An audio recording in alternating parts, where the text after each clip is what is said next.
Tell us about Tara. Well, it is, the play deals with a brother-sister relationship. That's really the theme of Tara, and a lot of issues come in, mostly to do with oppressive values imposed by society.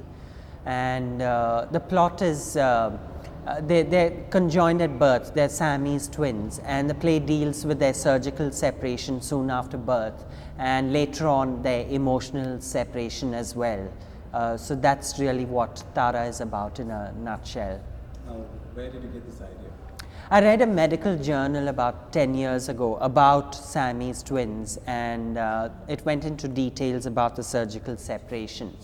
And I thought that it was a very good metaphor for a bond. I would have imagined they would have had a very special bond, the twins. And I started speculating on what their relationship would be as they grow up. And that was really the genesis of Tara.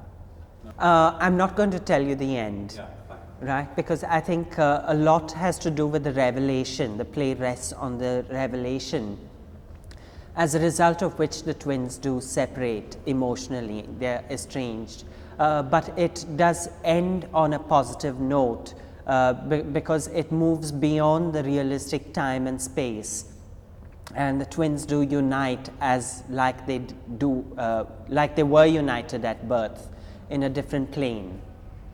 When you're writing a play, what is the basic thing which you're looking for? So let's say you look find solutions and then dance like a man. Is there any underlying thread linking all these plays? Or what is it which is? Yes, there is a recurring theme in my works, and that is to do with oppression. I think I deal with oppression, and especially marginalized sections of our society, like for instance Final Solutions dealt with the Hindu-Muslim conflict and the oppression which a minority feels and faces, and how someone can get marginalized, and the resulting anger from that marginalization and the frustrations which come about. That was the spine for my character Javed in Final Solutions. In Tara, the twins are marginalized, they're handicapped, and they're looked on as freaks. And again, I'm talking about a very marginalized section of society. Again, the handicap of the twins is symbolic, like to each his or her own handicap. And what exactly is normal? These are the questions I think Tara raises. In 20 years, you've written 6 plays, if I'm not mistaken. Well, yes. Well, I started writing 10 years ago, so let's say 10 years. So how will you call your output? Prolific, or could have been better? Well, I would call it fairly prolific because I can't earn a living writing for the theatre.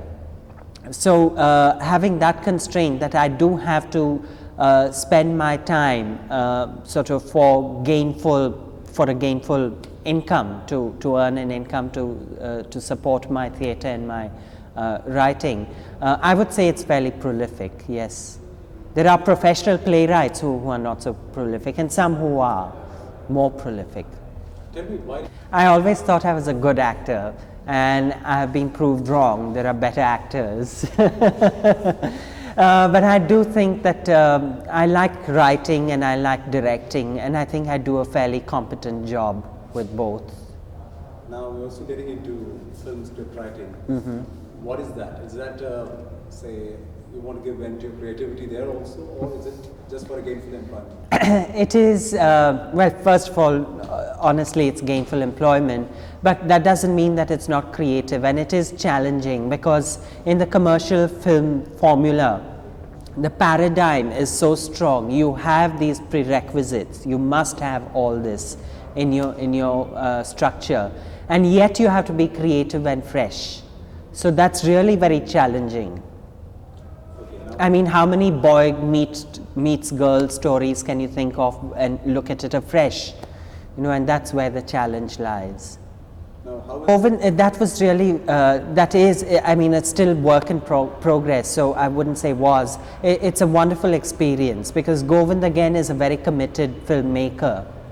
and he feels very strongly about corruption in our society and oppression again. So we do have certain common grounds, and he's very professional and meticulous, and I think it's a pleasure working with someone like Govind. Is a Bharatnatyam dancer? Yes, I learned Bharatnatyam for 6 years. I've performed, I've done my Ranga Pravesh, and have performed in various spaces, informal spaces as well. But I wouldn't consider myself, I wouldn't dare call myself a dancer, because there's some dancers who are really very, very good and who are committed and dedicated. I really am a theatre person, and I see my dance training as an enhancement of my skills in the theatre.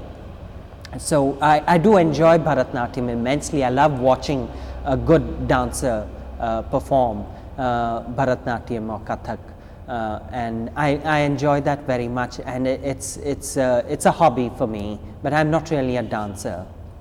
Does yoga also help you in your place? Oh yes, immensely, because I think yoga gives me the stillness and the vision, the distance from day-to-day activity, and I think meditation has helped me acquire some of that distance to give me a kind of vantage point to look at life and observe and see and absorb.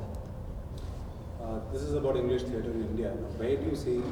Oh yes, certainly, because I think as our nation gets more and more interactive, and you know, people they migrate, and the city is really a melting pot of various cultures, and people from various regions are moving into the cities. And with the economic boom, I think English has acquired this new position of being a very Indian language, and it's no longer a colonial hangover like it probably was 20 years ago. And the way English is spoken is different, it's fresh, it's original, and I think English language theatre is definitely a part of that boom. And you know, for instance, my plays and plays of other playwrights as well, there has been a demand for these plays, and they're doing very well, and people do want to say that this is us on stage, and we identify with these people, and we're all English speaking Indians. And I do see a very bright future for the English language theatre in our country. And what about our English plays? Are they going to be watched in America and Britain too? Do you think that the day is not far? It's here. Bravely Fought the Queen, one of my plays, was performed in London early this year. It was received very well. And Girish Karnad's plays, Nagamandala, was done at the Guthrie Theatre in New York, again received rave reviews. And I think we're really sort of sitting on something which has a very, very bright future. But at the same time, I would say that we really need to focus inwards and not make that an exportable commodity again, our theatre. And there is a danger of that happening, but I don't see it happening, of course, but it might. And we should try and avoid that. Yes.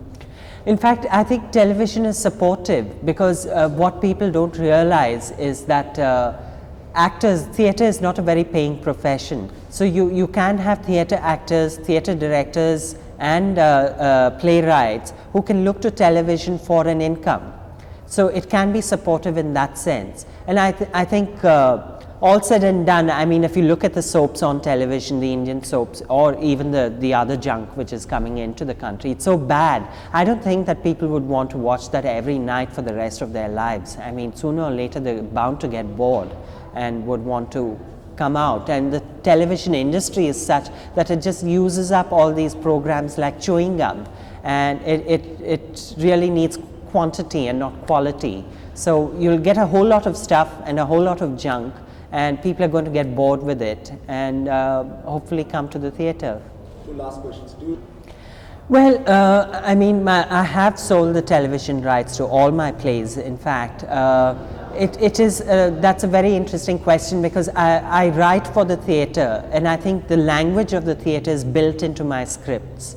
And if they were to be adapted for television, it would involve major rewriting. So it would be interesting to see how it is adapted for another medium. And I think it's very important to pay attention to that, because very often successful plays make bad films or bad telefilms or whatever. And would you like to do it yourself, changing the script for television? Yes, I would. Yes, yes. I don't think I would want to give it to anyone else. The last question is about your plans for the future now. Plays are going to be Homework, I see. Yeah, that's right. The construction is under progress, and I should have the structure ready hopefully by the end of this year. And then I'm going to beg for funds for operational costs and putting lights and things like that. It's going to be a very small studio space, a 35-seater, an indoor theatre, and a 30 to 40 amphitheatre outdoor summer theatre. And it's going to be devoted to new works only, new playwrights and playwrights who come up with new works. And it's going to be like a laboratory, which is going to offer the playwright the facilities of a theatre rehearsal, a work in progress, and as a result of which they can get feedback as to how their play is working or not working, and sort of integrate them into the theatre craft itself, rather than isolate them and expect them to write on their own and just expect theatre producers to pick up those scripts and do it. It's not happening. So we've got to make things happen. There needs to be some amount of contrivance there to make things happen.